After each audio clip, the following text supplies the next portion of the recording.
धरती पर ऐसी जगहें हैं जहां इतिहास सिर्फ गुजरता नहीं, वह हमेशा याद रहता है।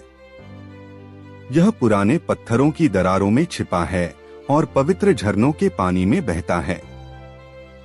कश्मीर घाटी में ऊंचाई पर हिमालय के खामोश पहरेदारों की निगरानी में एक ऐसा जिला है जो कहानियों और शान से घिरा हुआ है।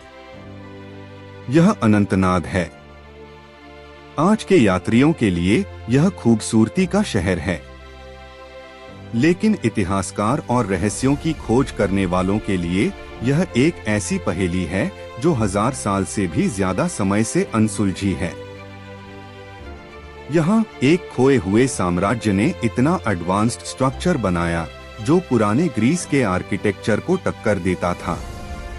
और यहाँ एक कहानी एक ऐसे सांप के बारे में बताती है जो कभी नहीं मरता।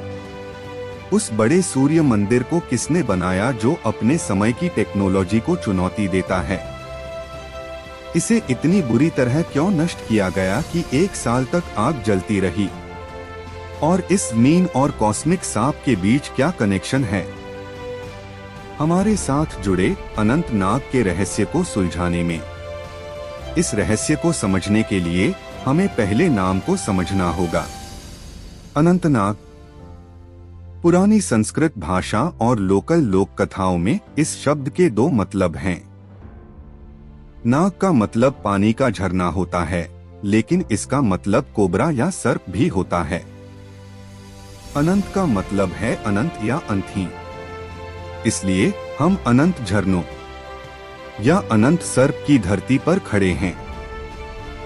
हिंदू पौराणिक कथाओं में बताया गया है कि यह जमीन भगवान शिव का निवास स्थान है। कहा जाता है कि अमरनाथ गुफा की यात्रा करते समय शिव ने अपने बड़े बड़े सांपों को यहीं छोड़ दिया था। ये दिव्य सांप आज यहाँ मौजूद बुदबुदाते झरनों में बदल गए। इनमें सबसे मशहूर अनंतनाग झरना है, जिसे शेष नाग की आराम करने की जगह माना जाता है, जो सांपों के राजा हैं और जिन्होंने अपने फन पर ब्रह्मांड को संभाला हुआ है। इतिहासकार इसकी एक ठोस लेकिन उतनी ही दिलचस्प व्याख्या देते हैं। पुराने कश्मीर में कभी नागा कबीले रहते थे। ये लोग नाग देवताओं की पूजा करते थे। वे पानी के सोर्स के रखवाले थे। सदियों से यहाँ के लोगों का मानना था कि अगर आप जमीन को गुस्सा दिलाएंगे तो झरने सूख जाएंगे और नाग जाग जाएंगे। लेकिन अनंतनाग की असली ताकत सिर्फ उसकी पुरानी कहानियों में नहीं है, यह उसके पत्थरों में है। मेरे साथ 8वीं सदी में वापस जाएं। करकोटा साम्राज्य अपने पीक पर था।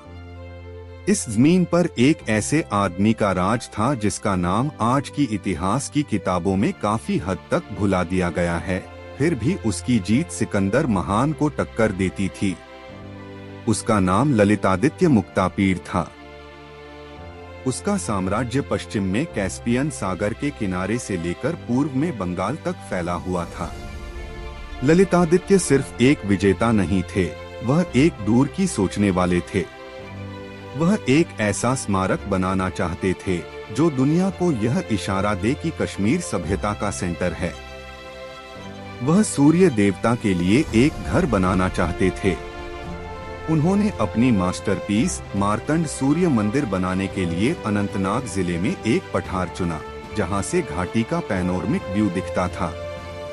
यह सिर्फ एक मंदिर नहीं था, यह शक्ति का एक स्टेटमेंट था। लेकिन जब हम आज खंडहरों को देखते हैं तो हमें कुछ ऐसा मिलता है जो वहां नहीं होना चाहिए।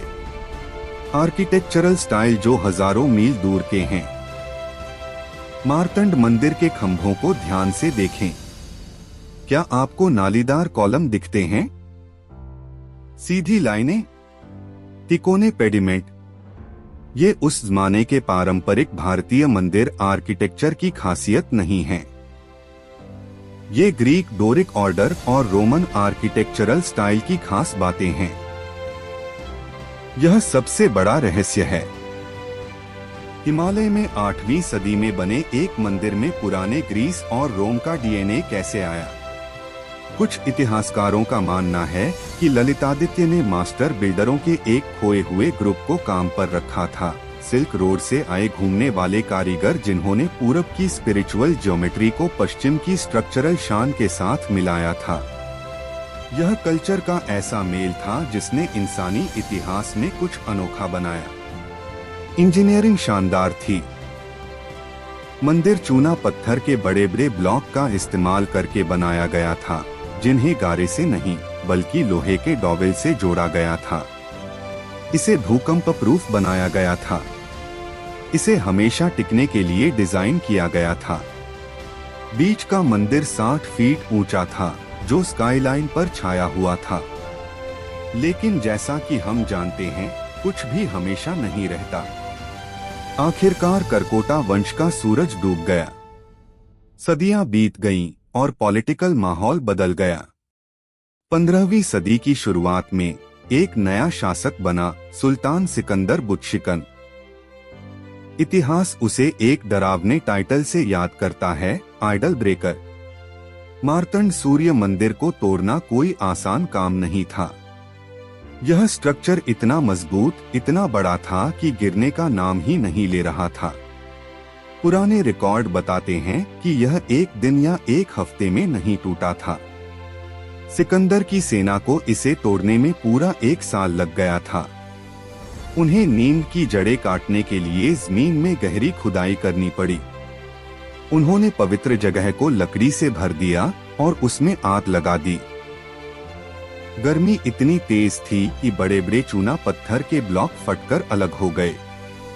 उस आग के निशान आज भी पत्थरों पर दिखते हैं, लाल और भूरे रंग के जलने के निशान जिन्हें समय ने नहीं मिटाया है।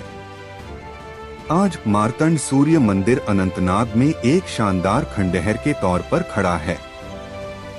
इसकी कोई छत नहीं है। सूर्य भगवान की सोने की मूर्ति बहुत पहले चली गई है, फिर भी एनर्जी बनी हुई है। विजिटर अक्सर यहाँ एक अजीब सी सनसनी बताते हैं, एक भारी शांति जो शोर से ज्यादा तेज लगती है। फिल्म बनाने वालों ने हैदर जैसी फिल्मों के लिए इस जगह का इस्तेमाल किया है, जो इसकी मनमोहक सुंदरता से आकर्षित हुए हैं। तबाही के बावजूद ललितादित्य की इंजीनियरिंग की काबिलियत बच गई।